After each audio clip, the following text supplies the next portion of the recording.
What's up, guys? Okay.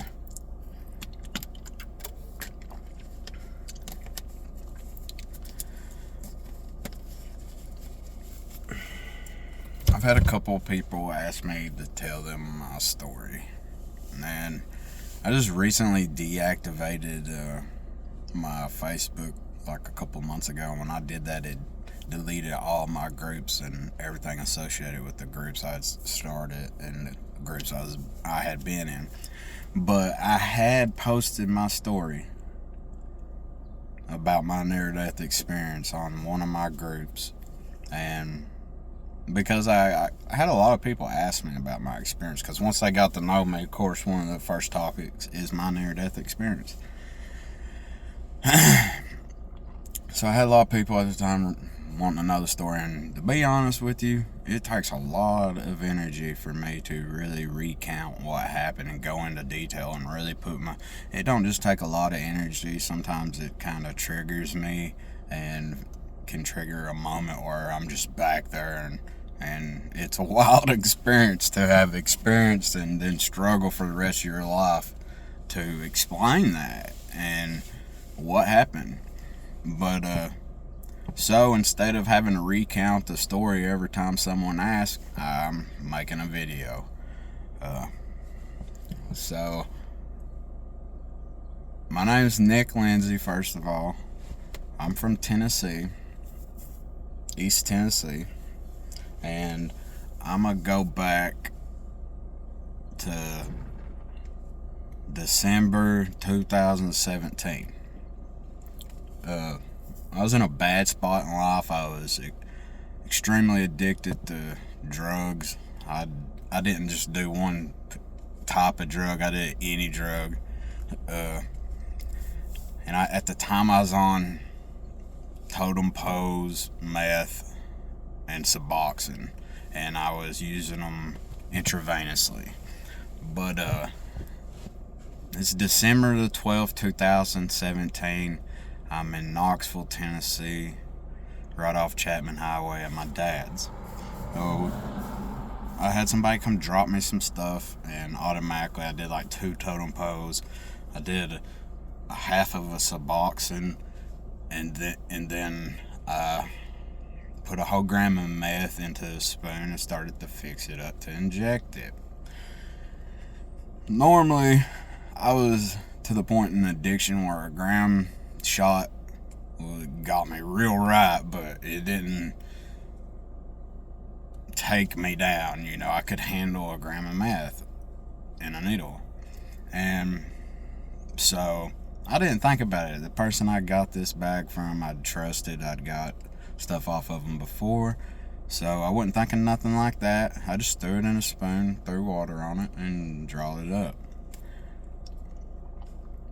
I started to inject it, and the moment the needle got probably a quarter to half a way through the shot, I instantly knew I had messed up. I could feel it.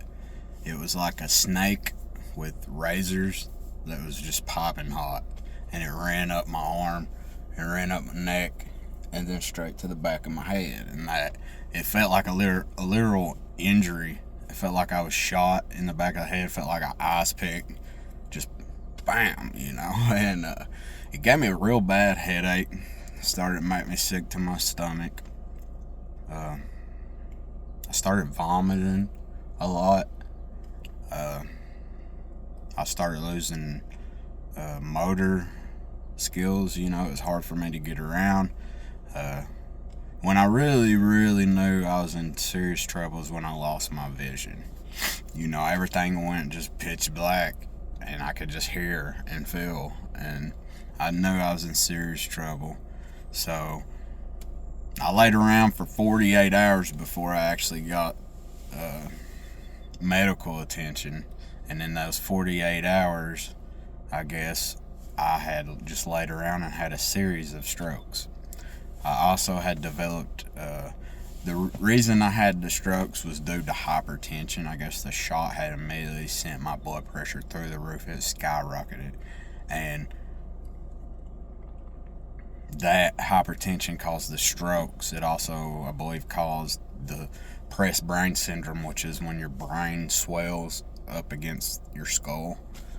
And but so with all that being said, I finally get to a hospital. I'm in and out of consciousness. I'm somewhat conscious. I got enough information across to my brain that I was in a hospital because I could smell and I could hear my mom, and I knew I was being rode down a hallway, and I knew I was in some serious shit. But I couldn't really think about all that at the time. I was just like in and out of consciousness, and I couldn't see nothing. So it was a pretty scary moment. They're doing their test on me, trying to figure out, because at first they don't realize that I had strokes. At first they think I have some form of infection in my brain that's causing this. So they did a spinal tap on me, which I came to during the middle of, and they had to sedate me. They had to sedate me numerous times during this experience, for my understanding. But I came to during the spinal tap. That tripped me out. I started fighting them.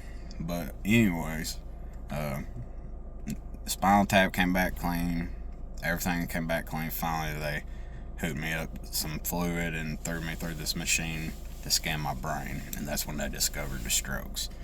But so with that being said, I'm in and out of consciousness, and if you can just imagine blackness and then coming conscious to the hospital, and then blackness, and then coming conscious, and I was hallucinating when I was coming to.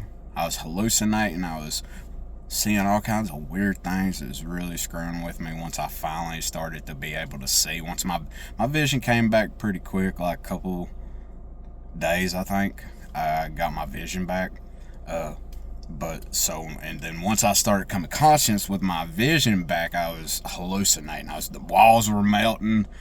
At one point, I looked down at my tattoos, and all my tattoos had been rearranged over my body in like this barcode stuff that really tripped me out. I was watching people's faces morph into other people. So I obviously had a shit ton of fucking brain damage. But so during this whole experience, I suddenly come to, and I can see. And I'm seeing from a strange perspective. I'm seeing outside of myself. It was, I was literally laying in the hospital bed, and the nurses were frantically working on me. I don't know what was going down, but they were definitely being quick about it and urgent. And I had a bunch of IVs running in me. I stopped counting like 4 or 5 IVs, but then my consciousness clicked, and I was like, hang on, I'm looking at myself. Whoa. So I'm sitting there floating above myself, looking down at my body, and these nurses work on me frantically in the hospital at UT, and I'm just sitting there taking it all in. I was like, man, it's really going down, ain't it? And I was still me. I was still Nicholas Lindsay, because my personality was the same. My first thought, as soon as I seen one of the nurses, was like, wow, she's attractive. And so it was still me, but I wasn't in my body. So I'm floating there, and then like my back it feels like your back hits the ceiling, because you're floating face down looking at viewing yourself, and my back kind of hit the ceiling, and there's just a little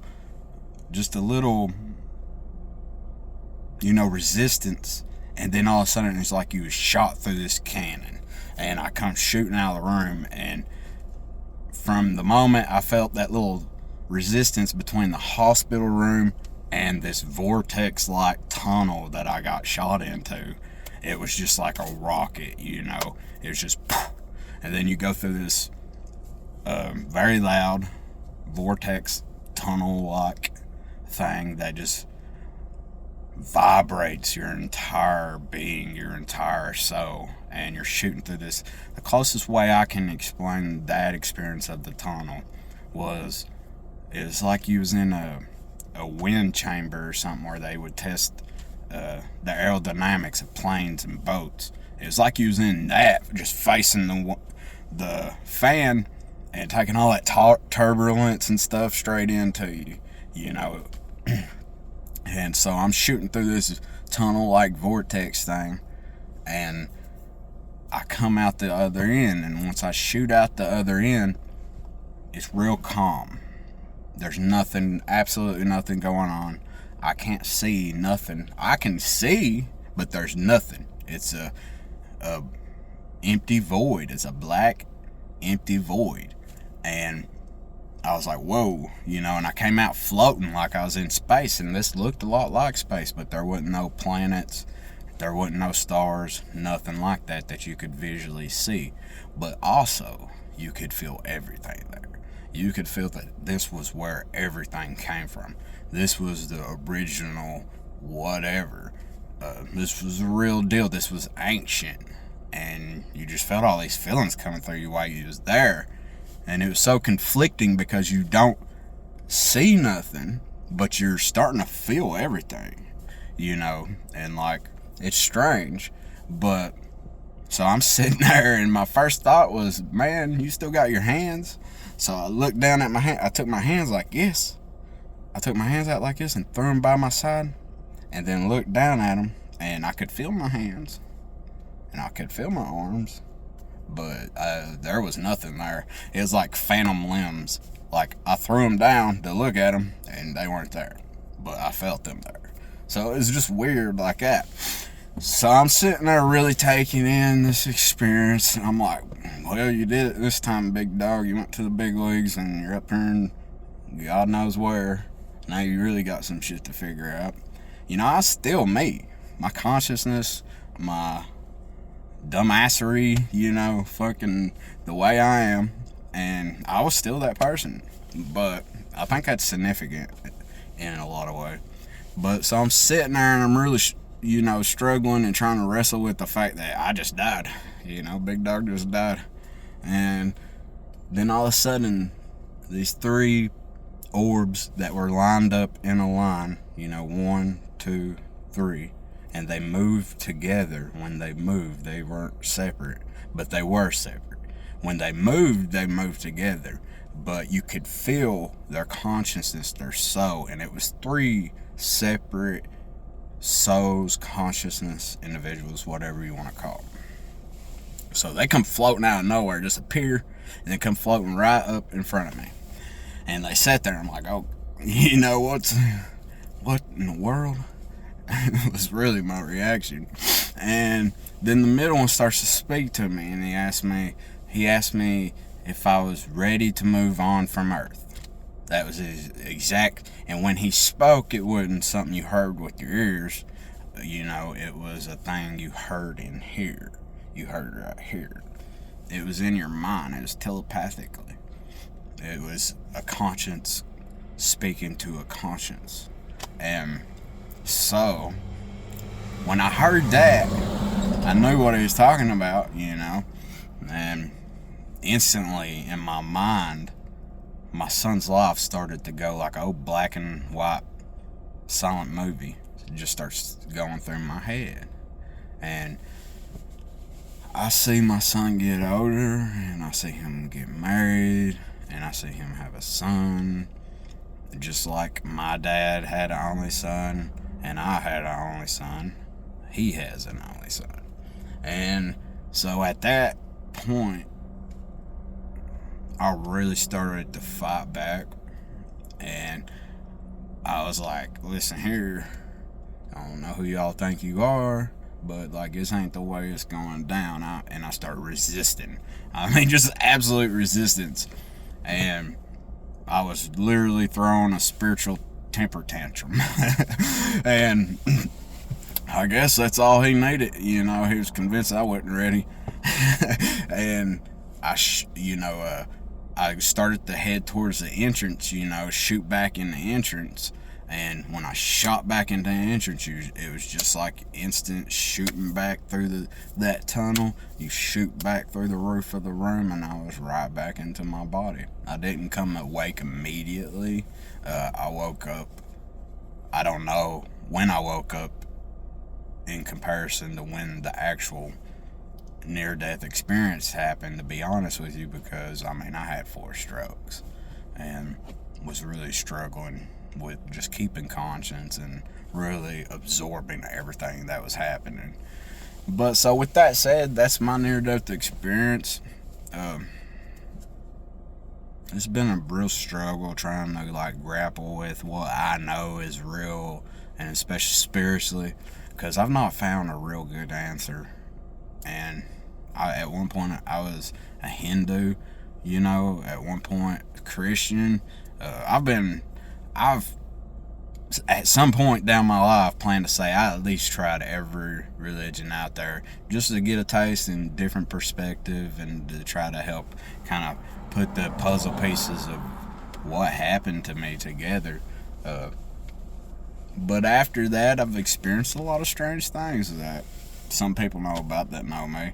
But it's been a lot of strange things, and it's been very hard to explain, and a lot of it's just hard to experience at all, to be honest with you. But that's my story. I just wanted to get that out there so everybody just knew that, currently I have a friend that has just died, and of course it's kind of re-triggered those feelings of death in me. But I hope at some point, somewhere along the way, if this story helps one single person, if this story helps anybody put a single piece of puzzle together of their own story, then it was worth telling for me. It's as simple as that. Alright, y'all take it easy.